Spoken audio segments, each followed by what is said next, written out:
It's a cool thing. It's awesome, actually. So go to work on you.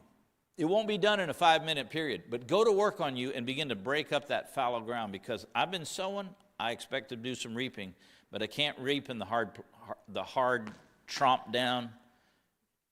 Those places, there's nothing growing. Have you ever seen somebody that made a path through somebody's yard? They walk, like kids going to school, they always cut across. And before long, there's a path that started in that yard. You got to break it up, make it loose soil again so that seed can be planted there. And now the grass can grow again. Now your crop can grow again. Are y'all getting this here today? So he said, sow to yourselves in righteousness, reap in mercy, break up your fallow ground, for it is time to seek the Lord. Time to seek the Lord. Time to seek the Lord. See, when I'm presenting my tithes and offerings, it's not a real quick financial transaction. Hurry up, get me an envelope, let me fill it out, let's get this over and move to the next thing.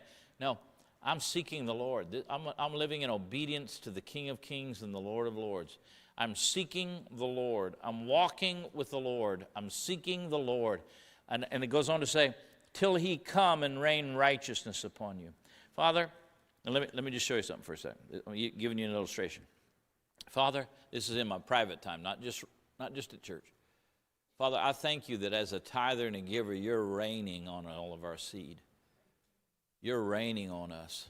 You're raining on. I'm going to have a harvest in Jesus' name. I have obeyed you. I have kept your word. I've done what you said to do. I'm not a thief. I'm not robbing it. I'm not making excuses. So I ask you to rain on it. I'm breaking up everything in my life that hinders me from thinking right.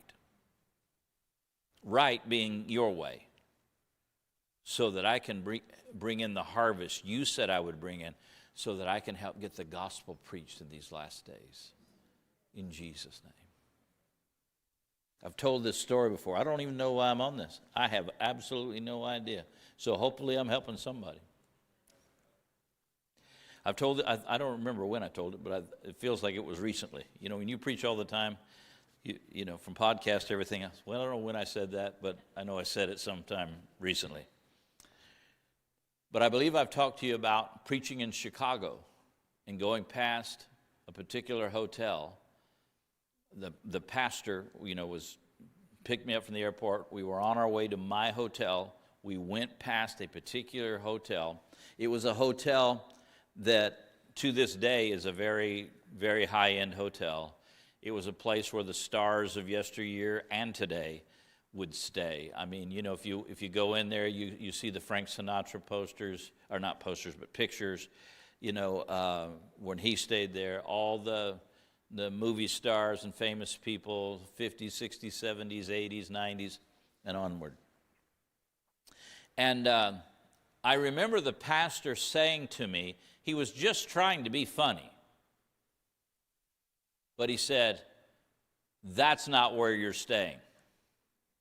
You'll not stay there. But I'm taking you to your hotel. And and by the way, I don't make any demands. I mean, I've stayed at hotels, or they're not hotels, they're motels, that didn't even have phones in the room out preaching. So if you all think I'm living, limos are picking me up and all that stuff, okay. Because a lot of time I'm being sent places that it's not like that. Not everywhere. A lot of places take care of you well, but you get the point. I don't know why, but that day when he said that to me, I looked at that hotel, which I knew nothing about before we passed it. I had never even heard of it. But I made a determination. I'm staying there. I'm coming back, and I'm going to stay at that hotel. Well, I'll be honest with you. It was almost 20 years. It was 98 or 99 when I got the tour that we passed that hotel. You're not staying there. And we went to the Comfort Inn. Different area of town. Totally different area of town. But I never forgot that place. And it wasn't a bitterness thing. It was just, no, I got to break this off me. Because, the devil will mess with you and say, you don't deserve anything. You know what I mean? Does he do that to you, or is it just me that does it? So it was 2015. I still remember, 2015. My wife and I were going to be speaking at a ministers' conference in Chicago, and we went in 2 days early, and my wife and I stayed at that hotel. I was determined to break it. I'm going to break this thing. I'm breaking it off. I'm breaking off the fallow ground.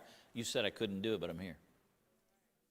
So, not the pastor didn't say I couldn't do it. He was just, it was something that from my past experiences, you're this, that's up here. You're this, that's up here. You'll never have that.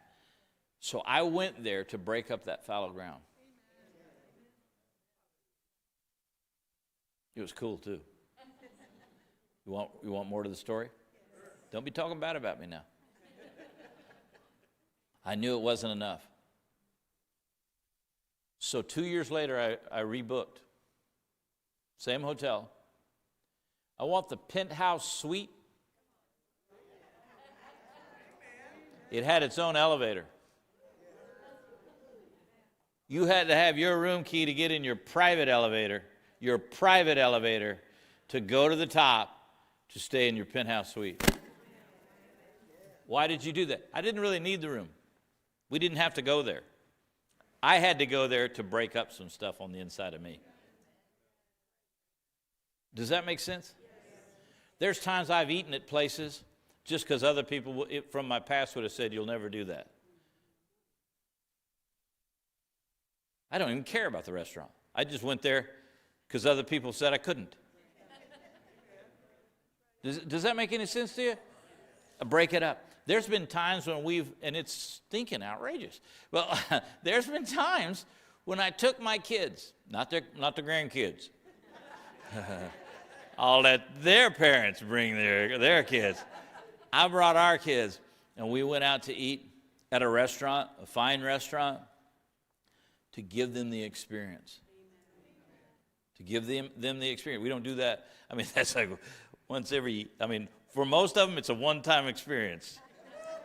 I've still got ground to break up on me right now, okay? I've still got some ground to break up. But I had to do it to break stuff off of me. Not trying to be stupid,